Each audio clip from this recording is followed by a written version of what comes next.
రాష్ట్రంలో ఐటీ అభివృద్ధికి 2026 సంవత్సరం ఒక మైలురాయిగా నిలుస్తోందని ఐటీ రంగ నిపుణులు అభిప్రాయపడుతున్నారు. విశాఖలో గూగుల్ ఏర్పాటు చేస్తుంది కేవలం డేటా సెంటర్ కాదని ఏఐ హబ్గా విశాఖ ఎదిగేందుకు, ప్రపంచ పటంలో తన స్థానం సుస్థిరం చేసుకునేందుకు ఇదొక అడుగు మాత్రమేనని నిపుణులు చెబుతున్నారు. కూటమి ప్రభుత్వం వచ్చిన తర్వాత ఐటీ దిగ్గజాలు తమ క్యాంపస్లు పెడతామన్న హామీ మేరకు పనులు వేగంగా సాగుతున్నాయన్నారు. మార్చి నాటికి కార్యకలాపాలను ఆరంభించే దిశగా ఈ పనులు జోరందుకోవడం మంచి పరిణామమని చెబుతున్న ఋషికొండ ఐటీ అసోసియేషన్ అధ్యక్షులు డాక్టర్ ఓ నరేష్ కుమార్తో ఈటీవీ ముఖాముఖి. 2026 సంవత్సరం విశాఖపట్నానికి, ప్రత్యేకించి ఆంధ్రప్రదేశ్కి ఐటీ పరంగా సాంకేతికంగా అభివృద్ధికి పరిచిన బాటలు ఏ తీరుగా అవి పయనిస్తున్నాయి, ఇప్పటికే ఒప్పందాలు అలాగే శంకుస్థాపనలు జరిగిన ఐటీ కంపెనీలు కానీ డేటా సెంటర్స్ కానీ వాటి పురోగతి ఏ రకంగా ఉందనేసేమో పరిశ్రమ వర్గాలు అంచనా వేస్తున్నాయి. నరేష్ కుమార్ గారు, ఇప్పుడు ఈ విశాఖపట్నంలో జరుగుతున్న ఈ ఐటీ కంపెనీలు కానీ లేకపోతే డేటా సెంటర్స్ కానీ లేకపోతే టెక్ పీపుల్కి ఇక్కడ జరుగుతున్న మౌలిక సదుపాయాల అభివృద్ధి ప్రభుత్వం చెబుతున్న తీరున ఏ రకంగా నడుస్తోంది? గ్రౌండ్ లెవెల్లో పరిస్థితి ఎలా ఉంది? Availability of land, power and water పుష్కలంగా ఉందండి for any IT company to set up. మీరు చూస్తే టీసీఎస్కి ఒక రెడీమేడ్ బిల్డింగ్ గత ప్రభుత్వంలోనే చంద్రబాబు నాయుడు గారు లోకేష్ గారు ఉన్నప్పుడు 3 లక్షల square feet they have developed. అది ఇప్పుడు టీసీఎస్కి ఇచ్చారండి. టీసీఎస్ గత 5 మంత్స్గా మీ అందరికీ తెలియదు, మీరు అడిగారు కదా, they are developing the internal finishes రాత్రి పగల కూడా. మీరు చూస్తే the most illuminated building in IT park. ఈ మంత్లో జనవరిలో most probably or first week of ఫిబ్రవరిలో they ready to start their operations in that building, Millennium Tower TCS. అది కాకుండా కూడా సేమ్ దాని పక్కనే కొంచెం ముందుకెళ్తే 22 acres government has given 1400 crores CTS setting up a office. ఇండియాలో వేరే చోట్ల వాళ్ళు జాబ్స్ తీస్తారన్న ఇది ఉన్నప్పటికీ కూడా here they are going to add jobs, they have given a commitment and they readied the space. Building మీద వాళ్ళ పేరు కూడా దే హ్యావ్ పుట్ ఇట్ అండి. సో టీసీఎస్ వరకు 1400 crores office construction will start. Foundation stone వేస్తారు CM గారు. And this inauguration of the new building with about 2000 employees both will happen in month of January, February in 2026లో. Cognizant also has taken a building మా office ఎదురుగుండానే for rent. They are ready to move about 1000 people అండి. Cognizant CEO ఇక్కడికి వచ్చినప్పుడు వాళ్ళు ఏం చెప్పారంటే 4500 people are ready to move to Visakhapatnam అండి. సో ఈ బిల్డింగ్ ఇమీడియట్గా దొరికింది కాబట్టి 1000 peopleతో మూవ్ చేశారు. ఇంకొక 3500 peopleని they are ready to move to Vizag. దీనివల్ల వైజాగ్లో ఫుడ్ బిజినెస్ కానీ, క్లోదింగ్ బిజినెస్ కానీ, హౌసింగ్ బిజినెస్ కానీ, వెహికల్ బిజినెస్ అన్నీ కూడా పెరిగే అవకాశాలు ఉన్నాయి. న్యూ ఎంప్లాయ్మెంట్ కానీ ఎగ్జిస్టింగ్ ఎంప్లాయ్మెంట్. ఇది కాకుండా heavy construction Cognizant is also been given 22 acres అండి. వాళ్ళు కూడా they building a big campus to house 25,000 people. Vizag వచ్చినప్పుడు వాళ్ళు 8,000 peopleతో స్టార్ట్ చేస్తా అన్నారు. సీఎం గారు లోకేష్ గారు అడిగిన తర్వాత they have increase that size to 25,000 people. Cognizant currently Hyderabad క్యాంపస్లో 75,000 మంది ఉన్నారు, ఇండియాలో 2,75,000 మంది ఉన్నారు. అంటే యాక్సెంచర్ ఈజ్ రెడీ టు, దానికి ఇంకా ఫౌండేషన్ స్టోన్ కానీ ఏమీ లేదండి. So Accenture is one big company that is going to come to Visakhapatnam. Infosys already operating in Vizag. They asked for some land. So state government ఈ ఇయర్లో they will finalise the land. So Infosys is going to expand in Vizag. Accenture is going to expand in Vizag. Amazon is already working in Vizag for the last 3-4 years with 400 people in work from home. Now they are also doubling their capacity. Already STPIకి they have given a letter to double their capacity. And Amazon in India కూడా $35 billion invest చేస్తున్నారు.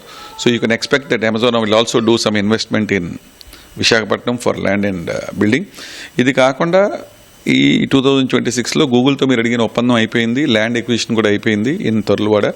So about 400 acres Google is going to set up their biggest AI hub, not a data centre, it's a artificial intelligence hub plus a data centre there. దాని AI హబ్కి data సెంటర్కి difference ఏంటి? Google దాన్ని AI హబ్గా ఎందుకు మార్చాల్సిన అనుకుంటున్నాను? It's a big AI hub where very high and data analytics and AI research applications will happen from Visakhapatnam. తద్వారా బ్యాంకింగ్లోని, ఫైనాన్స్లోని, ఇన్సూరెన్స్లోని బ్యాక్ ఎండ్ డెవలప్మెంట్ చాలా జరుగుద్ది. They are laying an underground sea cable from the US to Visakhapatnam via the sea. The highest internet speeds in Visakhapatnam will be available throughout the country will happen in Vizag. దాని ద్వారా ecosystem పెరుగుతూ వల్ల ఇంకా you can expect many more companies in cyber security, fintech, block chain, all of these to come to Visakhapatnam. Back of that, Reliance also has promised a big 1 gigawatt data center in Visakhapatnam. Meta అనే సంస్థ already has tied up with SIFI for a data center. So two of the biggest companies in the world, Meta and Google, are setting up in Vizag. So Meta is doing for them, Adani is helping Google. So foreign companies direct ga vallu panchesto kashtam avudani, they have taken the help of Adani for their data center here. Meta has taken the help of Sifi for the data center here. Reliance is anyway a big player, also sontanga cheskelipotharu. So you can see one of the world's biggest companies are setting data centers here. The leading companies in India and the world, TCS, Infosys, Accenture, Cognizant, all of them are setting base in Visakhapatnam. 100% జరుగుతున్నాయి. So the only and the biggest airport is also trial run కూడా అయిపోయింది at Bhogapuram. You see so much of investment is happening. If you just go healthcare facilities ఉన్న infrastructure ఏముందని health cityకి వెళ్తే you name there are about 30 big hospitals with 3 to 5 acres of land. Schools కూడా మన రిషికొండలో they have allotted land for a 10 acre school, a new brand new school from Bengaluru is coming up. Couple of more schools are coming up. ఇది కాకుండా to accommodate the investments coming in. ఇప్పుడు అక్కడ ArcelorMittal is setting up a 1,30,000 crore steel plant. NTPC is setting up a fuel from water launch fuel తీస్తాను, green hydrogen. మీరు చెప్తున్న ఇవన్నీ infrastructure వైజ్గా మీరు చెప్తున్నవన్నీ ఒక కొలిక్కి రావడానికి ఇంకా సమయం పడుతుంది. ఇదే సమయంలో మీరు చెప్తున్న ఇంత పెద్ద ఇన్వెస్ట్మెంట్స్ వచ్చినప్పుడు వాళ్ళు ఇక్కడ లోకల్ మ్యాన్ పవర్కి ఏమో వాళ్ళు ఎంప్లాయ్మెంట్ ఇవ్వాల్సి ఉంటుంది. ఇప్పుడు మన లోకల్ మ్యాన్ పవర్ని అంటే మన ఇంజనీరింగ్ గ్రాడ్యుయేట్స్ని కానీ మన డిప్లొమాట్స్ని కానీ మన ఐటీ ట్రేడ్ వర్కర్స్ని కానీ వీళ్ళని వాళ్ళ పరిశ్రమకి అంటే ఇప్పుడు ఆ పరిశ్రమ అవసరాలకు అనుగుణంగా వాళ్ళని తీర్చిదిద్దాల్సిన అవసరం ఉంది కదా, అది ఎంతవరకు వస్తుంది? మీరు ఒకటి గుర్తుపెట్టుకోండి, ఇన్ఫోసిస్ కానీ కాగ్నిసెంట్ కానీ they are already hiring people from Andhra university, from GITAM university, from Vignan, from Gayatri, వీళ్ళందరూ ఈకో సిస్టంలో they are already hiring this people. ఇప్పుడు వీళ్ళందరే హైదరాబాద్లోని, బెంగళూరులోని, చెన్నైలోని పనిచేస్తున్నారు. దే ఆర్ బ్రింగింగ్ ఫస్ట్ ఫేజ్లో they are bringing back talent they hired from Visakhapatnam back to Visakhapatnam. దీంతో పాటు they are sending some of the senior faculty here. కొంతమంది రిటైర్మెంట్ స్టేజ్లో ఉండి ఇప్పుడు హైదరాబాద్లో, బెంగళూరులో lot of skill development units ఉన్నాయండి. సో అవన్నీ మొదలవుతాయి వైజాగ్లో. So private skill development coaching centres will start, ecosystem. So మన కాలేజీలో ఉన్న స్టూడెంట్స్ ఈవినింగ్ టైమ్స్ వెళ్ళి they can learn from there. ఈ కాలేజెస్ వాళ్ళు ఈ companies also will give internships. So people can come to these colleges and do internships. These people can go to the college and tell them these are our requirements.